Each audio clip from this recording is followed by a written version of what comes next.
stories. A Russian strike on Ukraine's Dolinka has killed a 9-year-old and injured a 16-year-old during an attack involving 109 drones and 5 missiles. Meanwhile, 14 were injured in Russia's Rilsk and Artakovo after Ukrainian drones hit homes. Although Russia says it is ready to meet Ukraine in Istanbul on Monday to discuss peace, Kyiv is yet to confirm its attendance. US President Donald Trump says a Gaza ceasefire deal is very close as Israel warns Hamas that they must sign the US proposal or be annihilated. Meanwhile, the last remaining operational hospital in the enclave has reportedly been evacuated as Israeli military action continues. After denying access to Ramallah through Gaza, Israel has made it clear by saying it will not cooperate with a planned visit of the Arab foreign ministers, calling the meeting that aims to promote Palestinian statehood a provocative move that threatens Israeli security. U.S. Defense Secretary Pete Hegseth says that China wants to dominate and control Asia as he speaks at the Shangri-La Dialogue Defense Summit. Hegseth calls on Asian countries to boost military spending over what he calls an imminent threat from China. President Trump says he plans to double tariffs on imported steel and aluminum to 50%, increasing pressure on steel producers amid further global trade tensions. Canada and Australia have condemned the move, which has seen shares of steelmakers surge. President Donald Trump has said that Pakistani representatives are heading to the U.S. next week for trade talks. President Trump also revealed that a trade deal with India is very close, but that no deal will be struck with either nation if they engage in any military action. The US FDA has approved Moderna's next-generation COVID-19 vaccine, mNEXSpike, for adults aged 65 and older and for individuals aged 12 to 64 with underlying health conditions.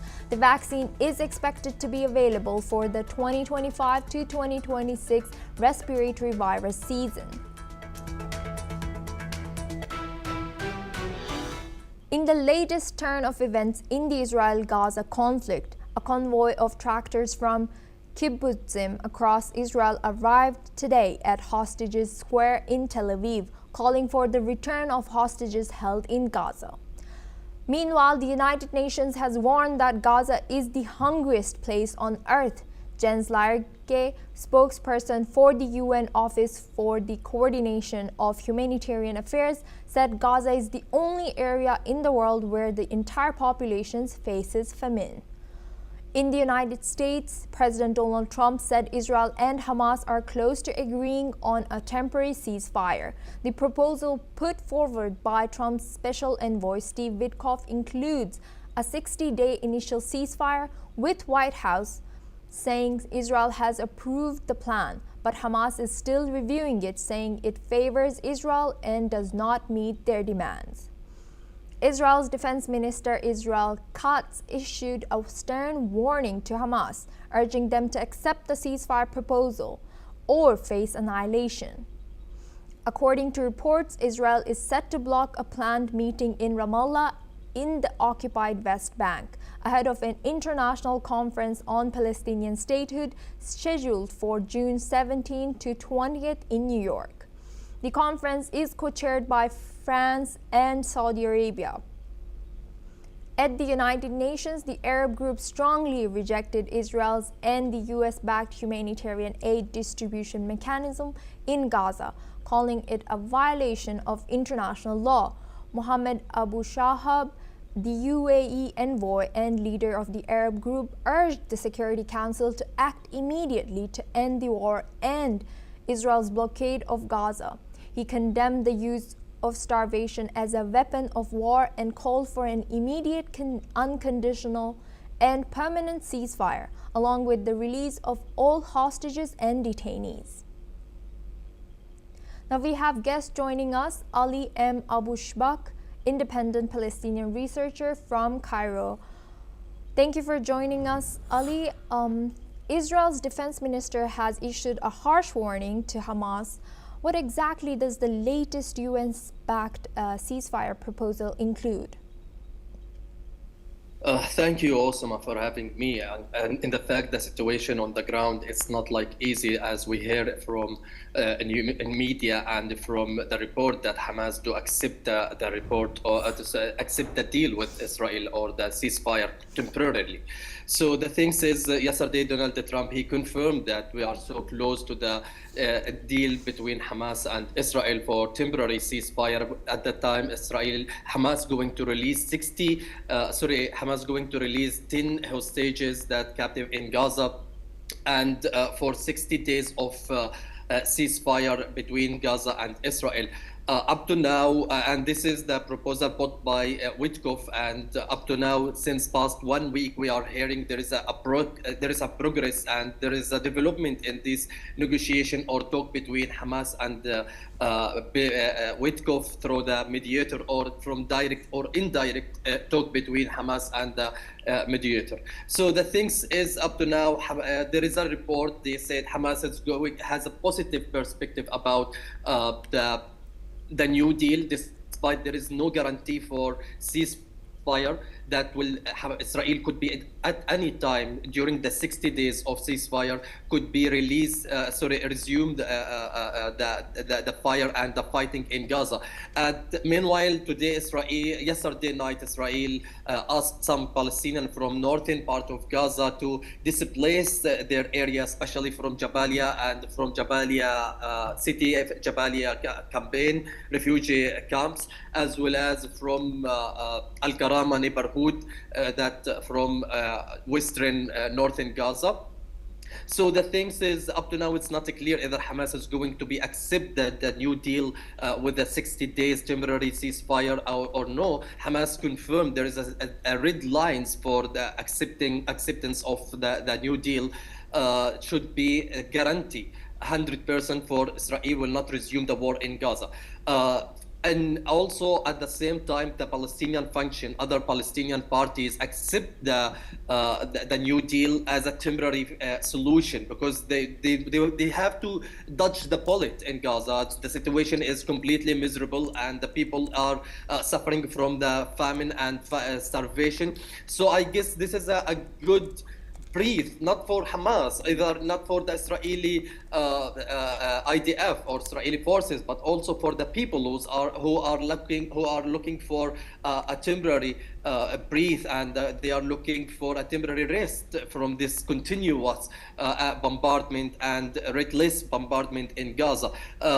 Also on the ground, if we witness the day yesterday, Hamas also announced they are targeting some Israeli forces. I guess there is a conflict on the ground, and there is not clear up to now whether Hamas is going to truly accept this proposal or no. But I guess Hamas has no other choice, because this is a demand for the people. But the new deal there is no confirmation about the Israeli withdrawal from some places in Gaza, like Netzarim corridor, and also some areas Israel has taken and control it during during the past 3 months or 2 months from when Israel resumed the war in Gaza in the mid of March. And Ali, we move on to next question. President Trump has said a ceasefire deal is close, and what's this statement or his assessment of Hamas's likely response? So I guess there is Donald Trump. He's putting his pressure on the both side, Hamas and Israel as well as. So also there is one mediator, Palestinian American, Jaja. His name is Jaja, and he's a Palestinian businessman in America, and he's also putting the pressure on Hamas to accept the deal, at least as a temporary time, to accept it. So Donald Trump, no doubt, he's putting his effort, but also his Witkoff, the envy, the Middle East envy for the peace. He's putting his effort to handle this case and handle this issue between Hamas and Israel. So I guess we are going to throw the here good news from both sides, Hamas and Israel, since we are coming. I mean, the holidays is coming for Muslims, so Hamas needs, or the Palestinians need, at least temporary truce between and stop the fire, the fight and the fire in Gaza. Right. So I guess we are coming to hear a good news with the coming days. Hopefully, and last but not least, the UN calls the humanitarian situation in Gaza the worst since the war began. And what can you tell us about it? Uzma, unfortunately, the situation on the ground is completely dire. Yesterday, I was talking to one of the civilians. He's suffering from staying in northern Gaza, and completely situation is dire, especially about the humanitarian aid. It's not distributed equally, and there is a lot of attack from the people, and they steal the flour, they steal some supplies. So there is a no equal distribution for this humanitarian aid, as well as the price of the salary and the price of the supplies. It's incredibly, no one can imagine it. If you will buy a 1 kg of floors, it's crossing $50 or $100. So this is things for the ordinary people, they can't handle it, and people are suffering from the starvation. They can't secure the food for their families. Most of the families, they eat one meal a day, and they have going through a really incredible situation. So on the ground, people are demanding and they're asking for a breath at least, and to stop the fire, to see their home, because as you know, the summer is coming in Gaza, as several of people, they living in tent, and there is no shelter. Their home is completely destroyed. So you can't imagine how much also the children, and they are suffering from the famine. The Yes. patient, there is no treatment for the patient in hospitals. So the things is, you can't imagine that how's the humanitarian situation in Gaza, as well as. We will have to move on now. Ali, thank you very much for joining us. And now we move on to our next story. Russian airstrikes and shelling on southern Ukraine have killed a 9-year-old girl in Zaporizhzhia and a 66-year-old man in Kherson, according to Ukrainian officials. A 16-year-old boy was also injured, and multiple homes were damaged in the attacks. This comes as Russia and Ukraine prepare for a second round of talks in Istanbul on June 2nd. The Ukrainian President Volodymyr Zelensky has questioned Russia's commitment to the peace talks and accused Moscow of trying to make the next round fruitless, as Russia is yet to send its negotiating proposals to Ukraine, which is a key demand by Kyiv. I believe Russia is interested in peace. As we speak, they're building up their forces along Ukraine. Meanwhile, after U.S. Senators Lindsey Graham and Richard Blumenthal met with Ukrainian President Volodymyr Zelensky in Kyiv, Graham announced that the U.S. Senate will advance a bill next week to impose tougher sanctions on Russia and countries continuing to buy its oil and other goods. During their visit, both senators also accused the Russian president of stalling the peace talks. On the other hand, Russia claims to have shot down over 1,400 Ukrainian drones in the past week and taken control of 13 settlements in Sumy, Kharkiv, and Donetsk. The Russian Defense Ministry also reported strikes on Ukrainian military infrastructure and repelled multiple attacks while advancing on several fronts. Ukraine, on the other hand, said its forces deployed a newly developed mobile air defense system to shoot down Russian drones over Odessa. Kyiv reported 93 frontline clashes on May 30 alone, including the repelling of the 28th Russian attacks near Pokrovsk. We have Ruben F. Johnson joining us. He's an international defense analyst live from Singapore. Ruben, thank you for joining us today. What do we know about the upcoming peace talks between Russia and Ukraine planned in Istanbul? Why is Russia refusing to make its peace memorandum public before these talks? Thank you for having me. I don't have much that's very positive to say about these peace talks. There was a first round that Putin was supposed to attend, and he did not. This enraged the American president, Donald Trump, because he had staked some of his credibility on Putin actually showing up. They want to keep the negotiations secret because, number one, that's a typical Russian tactic, particularly when they're involved in any kind of negotiations that involve the U.S. But number two, Putin cannot afford there to be any information out in the public spaces that shows that the maximalist demands that he's been making since February of 2022, after the illegal invasion, that those demands have changed one iota. And that's what he'll have to do in order to get some kind of a deal, because Ukraine will never sign up to the demands he's been making. So this is another Russian maneuvering tactic that goes on. This is what they do. Bottom line, Vladimir Putin's not interested in peace. He's not interested in the war ending. If the war ends, that is the next step to him losing power. And switching gears for a bit, what role is Turkey playing in mediating these peace efforts, even though you said Russia is not interested? Well, I'm sorry, what role is who playing? Turkey, Istanbul. Well, Turkey have had off and on reasonably good relations with the Russians. It's also one of the few places in the world that Vladimir Putin can travel to without being arrested, because you remember he's an indicted war criminal. There's a warrant out from the International Criminal Court, and any country that's signed up to that convention is supposed to arrest him and send him to The Hague. So the number of places he can go, there's not many.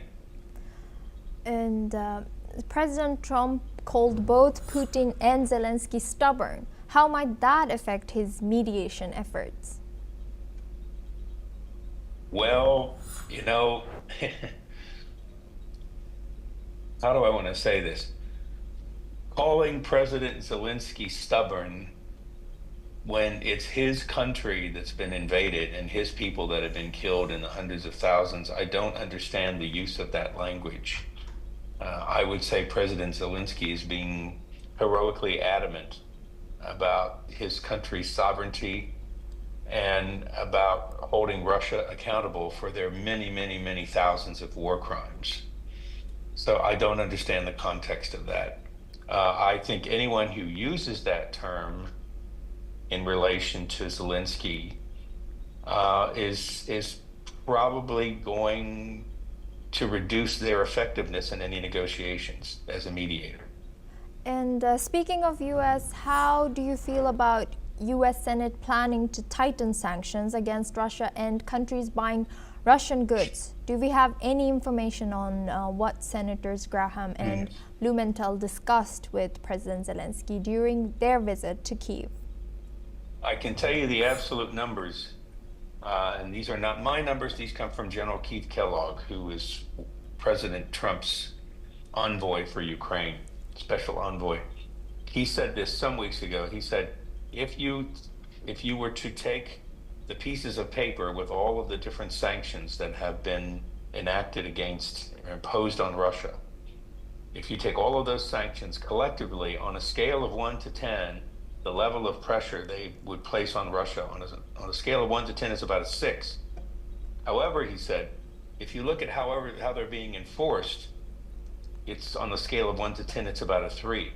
So those sanctions, you really don't have to add a great deal of new actions against Russia. If you would simply diligently and to the nth degree enforce the ones which are already there, there'd be significant changes in the situation, and the Russians would really start to feel the pain. They're already starting to get very, very nervous about this shadow fleet of tankers that they have that are operating and illegally transferring oil. And according to you, what are the chances of reaching an agreement in Istanbul? I would say no better than 20%. Okay, and thank you for joining us. Thank you for sharing that insight. We now move on to our next story.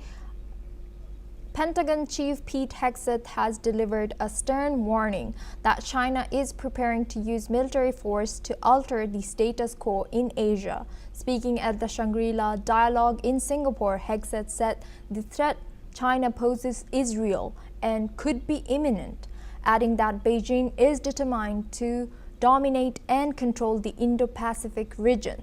Let's listen in to what Hegseth had to say at the summit. Through its massive military buildup and growing willingness to use military force to achieve its goals, including gray zone tactics and hybrid warfare, China has demonstrated that it wants to fundamentally alter the region.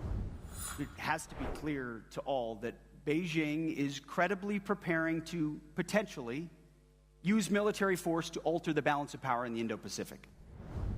Back in the Indo-Pacific, and we're here to stay. The United States is an Indo-Pacific nation. We have been since the earliest days of our republic. We will continue to be an Indo-Pacific nation with Indo-Pacific interests for generations to come. Meanwhile, the European Union's diplomatic chief, Kaja Kallas, said that Europe is stepping up its defense spending after what she called tough love from the Trump administration. Speaking at the forum in Singapore, Kallas responded to U.S. Defense Secretary Pete Hegseth's comments that President Donald Trump's insistence on increased military spending among NATO allies was a form of tough love. Kallas supported the push for greater investment in defense. Kallas also underscored that international law and rules-based global order remain the best deterrent for all nations. Let's listen in. International law is the best deterrence for all countries, large and small. The rules-based global order is also the only guarantee for our safety and self-determination. When might replaces right, no border is safe. Additionally, on the sidelines of the dialogue, India's Chief of Defense Staff said that India changed its tactics after suffering early air losses in its recent conflict with Pakistan. He revealed that India adjusted its approach after the first day of fighting and struck deep inside Pakistan with precision strikes. He called Pakistani claims of shooting down 6 Indian warplanes, including Rafales, absolutely incorrect. Chauhan confirmed India's forces penetrated Pakistani air defenses with impunity, targeting air bases across the country. He also stressed that India's government has made it clear it will respond precisely and decisively to any future terror attacks from Pakistan. Let's listen in. India has made it quite clear.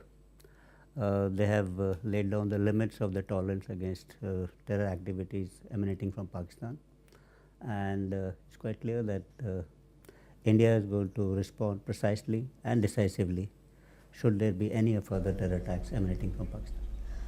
We have guest Ruben F. Johnson as an international defense analyst joining us live from Singapore. Thank you, Ruben, for staying with us. U.S. Defense Chief has warned of Chinese aggression in Asia. Is the U.S. Defense Secretary right to say China is credibly preparing for military action in Asia? Everything that the Chinese are doing, everything that they've done for years, everything about their approach to defense procurement, everything about their behavior in the Pacific, particularly in the South China Sea, everything about their propaganda, which they put out every day, everything talks all about the actions they're prepared to take: hostile, offensive, unprovoked, unwarranted military action against countries that have never done anything to them. But that's typical Chinese behavior. And building on that point, how significant is the US warning that China could invade Taiwan and reshape the Indo-Pacific power balance? I've heard people say to me they believe that invasion could happen within 6 months. So it's not just an empty threat. It's not trying to scare people. It's not saber rattling. It's very, very real. China spends unbelievable sums of money preparing for that one single military operation, taking that small island.